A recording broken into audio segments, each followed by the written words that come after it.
முழு கல்லறிஞர் முன்னால பார்த்து கொண்டிருக்கிறார்கள். முட்டையை விழுங்கினாங்களோ இல்லாட்டி மாறி சொன்னால் அது பாராளுமன்றத்திலிருந்து நீக்கி போடுவீங்கள்.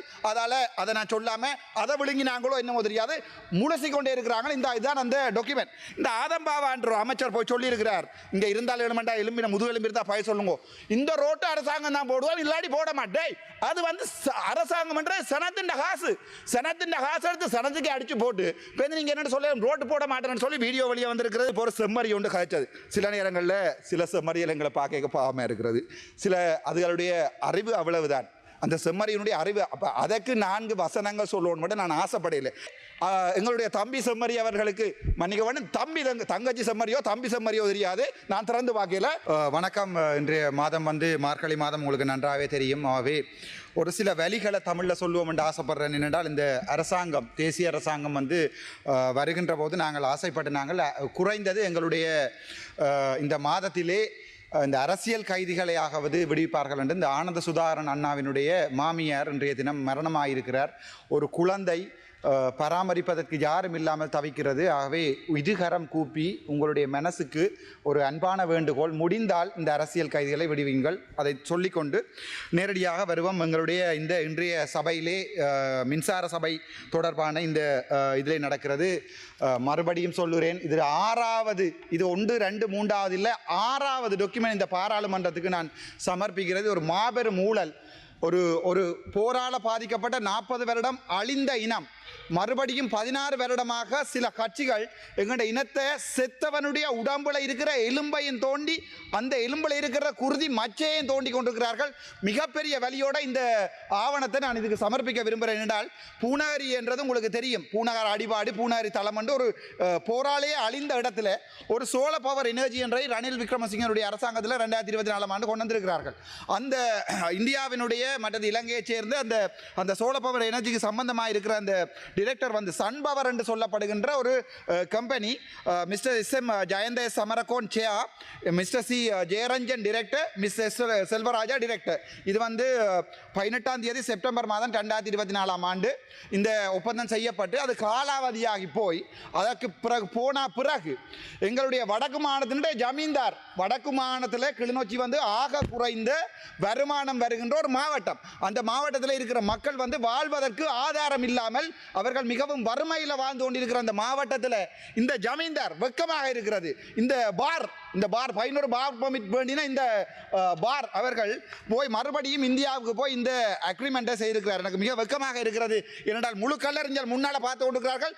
முட்டையை விழுங்கினாங்களோ இல்லாட்டி மாறி சொன்னால் அது பாராளுமன்றத்திலிருந்து நீக்கி போடுவீங்கள். அதை நான் சொல்லாமல் அதை விழுங்கினாங்களோ என்னமோ தெரியாது, முழுசி கொண்டே இருக்கிறாங்க. இதுதான் அந்த டாக்குமெண்ட்.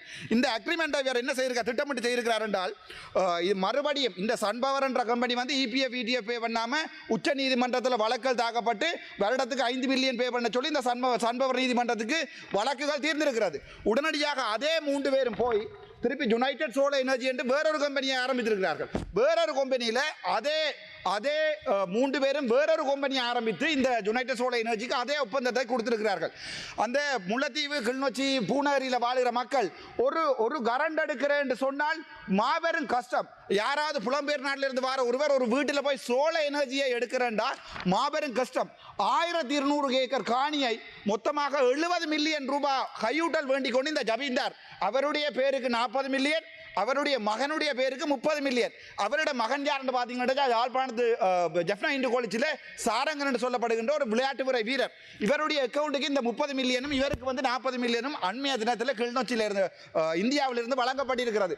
அதுக்குரிய ஆதாரங்கள், அந்த செய்யப்பட்ட ஒப்பந்தங்கள் இதோ நான் வழங்குகிறேன். இதில் வெட்கப்படுறேன் நான். என்னண்டா அந்த கிளிநொச்சி சனம் பாவம். நானும் கிளிநொச்சியில் இருந்தேன். நான் உருத்திரபுரமா, உடையார்கட்ட, முள்ளிவாய்க்காலா, அக்கராயனா சகல இடத்துலையும் வெறுங்காலோட நான் பாடசாலை போனேன். எனக்கு வெக்கமாக இருக்கு, கவலையாக இருக்கு. எந்த கட்சியில நம்பி 8 பாராளுமன்ற உறுப்பினர்கள் தான் பின்னால் இருக்கணும். அவைட்டியே போய் கேட்டேன், அண்ணே மனச்சாட்சி இருந்தா சொல்லுங்க, நான் இந்த டாக்குமெண்ட்டை பார்லிமெண்ட்டுக்கு அடிக்காம விடுறேன்டா. எனக்கு சொன்ன பதில், தம்பி நீ அடி, அது உண்மையாக இருந்தால், அந்த ஊழல் உண்மையாக இருந்தால் ரசா நீ அடி, ஒரு பிரச்சனையும் இல்லை. அதை அரசாங்கம் தேடி கண்டுபிடிக்க மாட்டேன். ஆனால் நீங்கள் எல்லாரும், இந்த மக்கள் உட்பட எல்லாரும் இந்த ஊழல் பிடிபடும் என்று நீங்கள் நினைச்சால், தம்பி உங்களுக்கு நான் இதை சொல்கிறேன், நாங்கள் யாருக்கும் சப்போர்ட் இல்லை. ஊழல் யாரென்றாலும் நாங்கள் அதுக்கு அடிப்போம். முட்டையை தின்றவர் கத்த தேவை இல்லை. என்னென்றால் இதை இந்த டாக்குமெண்ட்டை நான் இதை போடுறேன். ஆனால் உங்களுடைய அரசாங்கம் ராசா ஒரு நாளுமே இந்த சம்பந்தப்பட்ட புட்டு விற்கிற வரைக்கும் வாழைப்பழம் விற்கிற வரைக்கும் கத்திரிக்காய் விற்கிற வரைக்கும் அரசாங்கம் வந்து ஒரு நாளுமே என்ன செய்ய வேண்டாம் சட்ட நடவடிக்கை எடுக்காது. நீங்கள் வேணுமெண்டா இருந்து பாருங்க உங்களுடைய அரசாங்கம் ராசா ஆனால் எடுக்காது. ஏனென்றா அண்மையில தினத்தில் போய் அந்த கட்சி போய் காய்ச்சி போட்டு வந்திருக்குது ஜனாதிபதியோட. ஆகவே இப்போ வந்து இவர் என்ன சொல்றாருன்னா ஜனாதிபதி மாதிரி ஒரு நல்லவர் உலகத்திலேயே இல்லைன்னு இப்போ சொல்ல ஆரம்பிச்சிருக்காரு இந்த பார்க்காரர். ஆகவே இந்த ஆதாரங்களை சமர்ப்பித்தா பிறகு இந்த நீதிமன்றத்தில் இந்த இடத்துல வந்து ஒரு நியாயமான இந்த உச்ச நீதிமன்றத்தில் நடக்கல என்றால் இதுக்கு நான் ஒன்றும் செய்யலாது.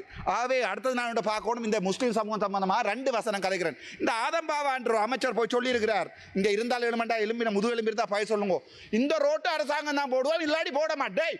அது வந்து அரசாங்கம் என்ற சனத்தின் காசு எடுத்து சனத்துக்கு அடிச்சு போட்டு இப்போ நீங்கள் என்னென்னு சொல்லி ரோட்டு போட மாட்டேன்னு சொல்லி வீடியோ வெளியே வந்திருக்கிறது.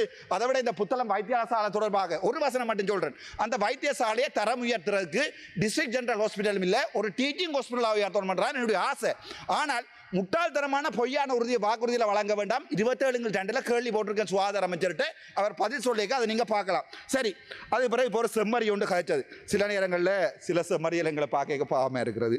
சில அதுகளுடைய அறிவு அவ்வளவுதான், அந்த செம்மறியினுடைய அறிவு. அப்போ அதற்கு 4 வசனங்கள் சொல்லணும் மட்டும் நான் ஆசைப்படையில. செம்மறிக்கு இதே இந்த டாக்குமெண்ட் எல்லாத்தையும் யார் எனக்கு தந்தாரோ, யார் இதை கொண்டு இந்த பாருக்கு அடி என்று சொன்னாரோ அவரே செம்மறிக்கு வழக்க போட்டிருக்கார். ஆகவே இந்த செம்மறிகள் கூட்டத்துக்குள்ள அடிபாட்டுக்குள்ள நான் இதை விரும்பல. இந்த டாக்குமெண்ட்களை தந்து இவர் இந்த பார்க்காரருக்கு பொறுப்பாக அடிக்க சொன்னதே எங்களுடைய தம்பி செம்மறி அவர்களுக்கு மன்னிக்க வேண்டும். தங்கச்சி செம்மறியோ தம்பி செம்மறியோ தெரியாது, நான் திறந்து பார்க்கல. ஆனால் தம்பி செம்மறிக்கு வழக்கு போட்டவர் தான் இந்த டாக்குமெண்ட்டையும் எனக்கு தந்திருக்கார். இதோட என்னுடைய தமிழுரையை முடிச்சு கொண்டு கැමැති මට සිංහලින් කතා කරන්න මේකමම කියන්නම්. ජනාධිපතිතුමා විල්ලා මෙතන කිව්වා